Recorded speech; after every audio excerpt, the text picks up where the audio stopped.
tema que plantea Paco Ignacio Taibo con relación a la justicia es un tema que debe examinarse aquí, además con ejemplos recientes.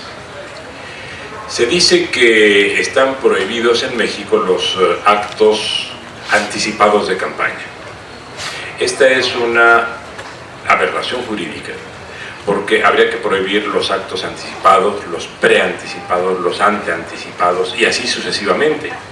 Porque ahora resulta que si todos los presentes en este lugar dijéramos que queremos ser diputados, por ejemplo, todos nos convertiríamos en este momento en posibles reos por la infracción que corresponda o por la violación que corresponda a la ley electoral.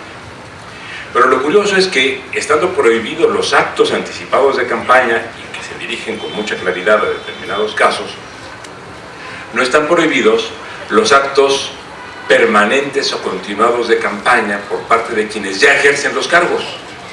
Y eso sí debía prohibirse. Porque una cosa es decir algo al calor de una campaña que no es de buen gusto, pero es aceptado en todas partes. Y otra cosa es decirlo cuando ya se ocupa un cargo público.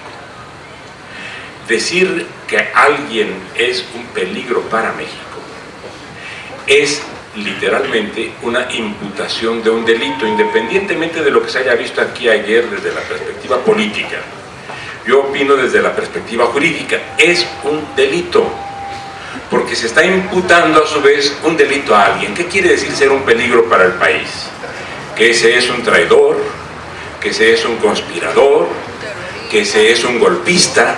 O sea, se ha hecho una imputación gravísima a un ciudadano, no importa quién sea ese ciudadano, y lo ha hecho, esa imputación la ha hecho un responsable titular de una función pública respetabilísima como es la presidencia de la República, independientemente de quién la ocupe.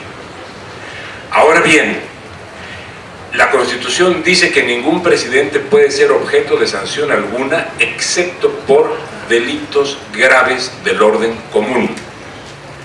A mí me gustaría que la Procuraduría General de la República calificara esa imputación y que dijera que ese no es un delito grave, o que dijera si es efectivamente un delito grave. Creo que tenemos que utilizar los instrumentos del derecho que en este momento existen para defender nuestras libertades, nuestra dignidad como pueblo, nuestra posibilidad de seguir progresando, ejerciendo esta libertad y pasando a estadios superiores de la democracia que todavía están lejanos, pero que se van a alejar más si dejamos que esta impunidad que ayer denunció Paco Ignacio Taibo y que nos ha planteado otra vez como el tema de esta mesa, se siga desarrollando y que solamente tenga respuestas políticas. En buena hora que haya respuestas políticas, pero también tenemos que dar respuestas jurídicas. Muchas gracias.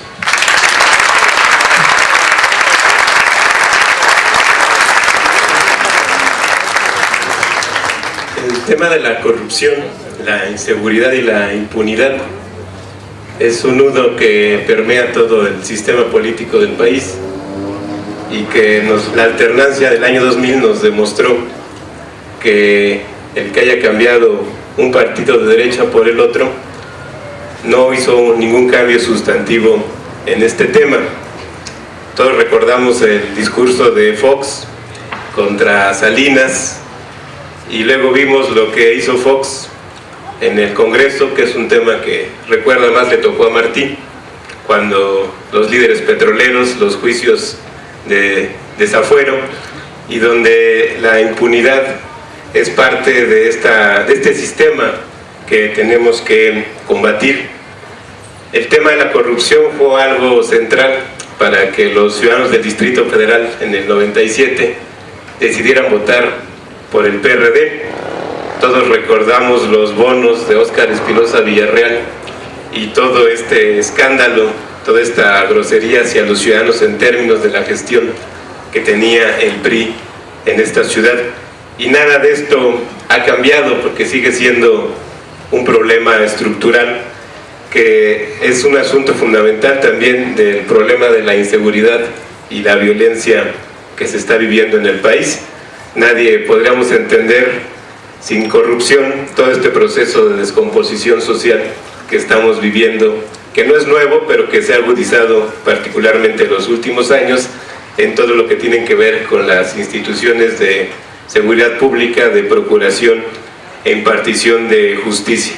Entonces, este es un tema central y debemos estar alertas, porque el señor Peña Nieto es precisamente la cara más cínica de la corrupción, de la impunidad y del cinismo. Si algo él representa, pues es a este grupo Atlacomulco y a este esquema de impunidad que hemos vivido por parte del PRI, este sistema de impunidad que se vive en el Estado de México y que ahora quiere regresar a Los Pinos, que no se ha comentado, no se ha difundido mucho, pero que ya está ahí en el centro del debate.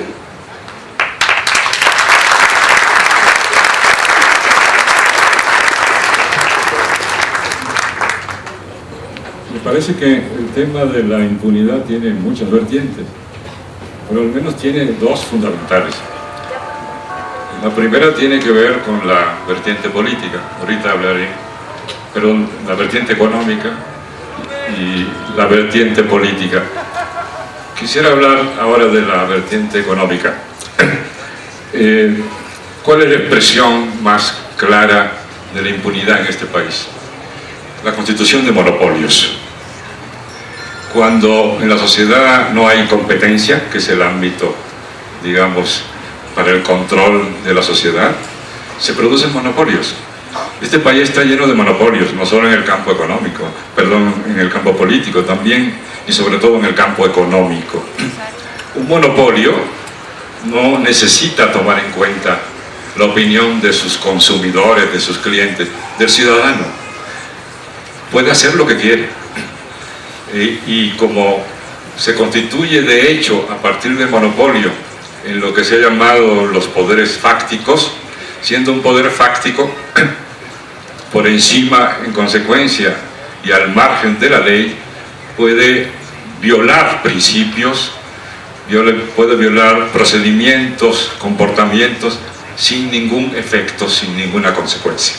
Eso es lo que estamos viviendo en este país, de tal manera que es necesario democratizar la economía, hacer que la economía realmente sea una economía de competencias y con participación además de un sector público, un sector social que equilibre los factores de la economía.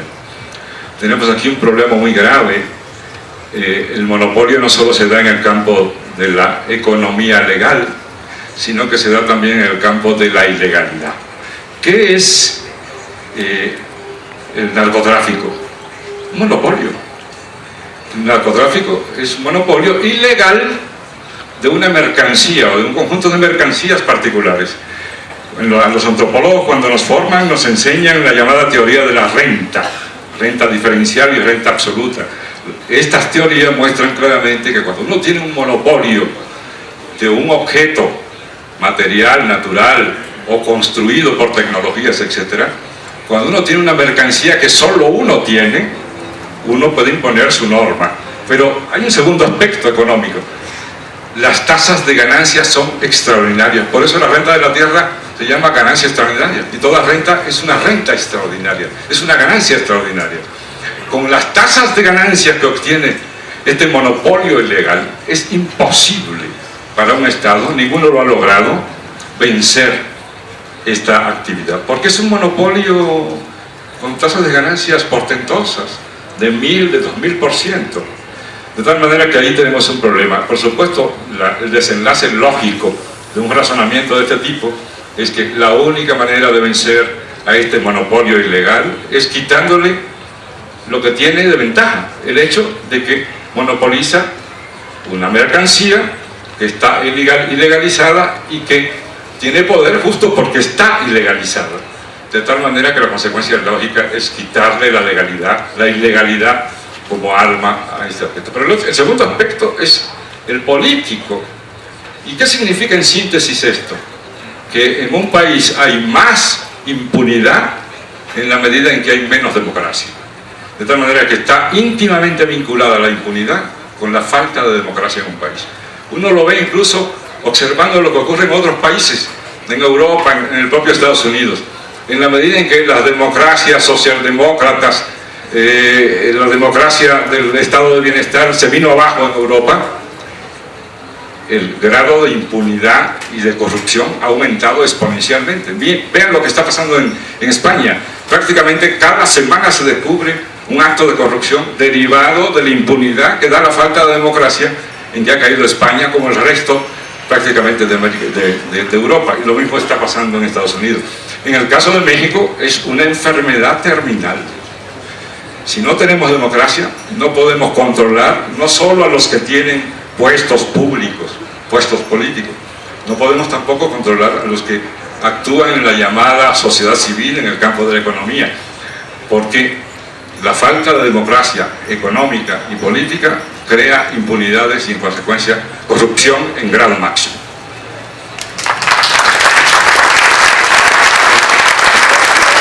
Bueno, con respecto a la impunidad y las instituciones que nos rigen, a mí me parece que las instituciones están estalladas completamente. Tanto la Suprema Corte de Justicia de la Nación, el Tribunal Electoral, todos sus fallos tienen un interés a partir de los poderes fácticos que nos gobiernan. Evidentemente vemos más de 30.000 muertos, no hay una investigación por cada uno de ellos. En realidad, el decir que vivimos en un Estado de Derecho es una falacia. Vivimos en un Estado donde los poderes fácticos deciden qué es lo que se hace. Y por otro lado, también es lo que decíamos el día de ayer, otra nación se está conformando desde abajo. Es un movimiento social negativo el narcotráfico y además económico. Le da trabajo a miles de jóvenes que no tienen esperanza de vida y saben que es corta su vida.